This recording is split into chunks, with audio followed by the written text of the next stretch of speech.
আপনারা দেখছেন যুব শক্তি বাংলা, আমি জয়। সকাল থেকে বেশ রোদ ঝলমলে আকাশ, এক ফোঁটাও বৃষ্টির দেখা নেই।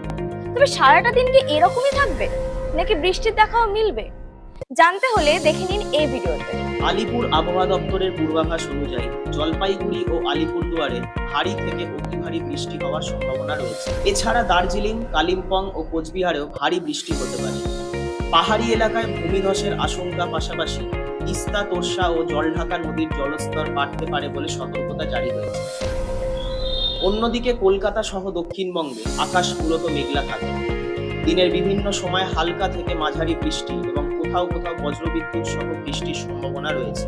তবে বৃষ্টির পরিমাণ কমে যাওয়ায় ভ্যাপসা গরম থেকে এখনই মিলছে না স্বস্তি। বাতাসে আর্দ্রতার পরিমাণ বেশি থাকায় অস্বস্তি বাড়বে। কলকাতায় সর্বোচ্চ তাপমাত্রা প্রায় 30 থেকে 31 ডিগ্রি এবং সর্বনিম্ন 27 ডিগ্রির কাছাকাছি থাকতে পারে। উপকূলবর্তী পূর্ব মেদিনীপুর ও দক্ষিণ 24 পরগনায় ঘন্টায় 30 থেকে 40 কিলোমিটার বেগে দমকা হাওয়া বইতে পারে। এছাড়া হাওড়া, হুগলি, নদিয়া, মুর্শিদাবাদ, বীরভূম, বাঁকুড়া ও পুরুলিয়ার কিছু এলাকায় বিক্ষিপ্ত বৃষ্টি ও বজ্রপাতের সম্ভাবনা রয়েছে। যুবশক্তি বাংলা।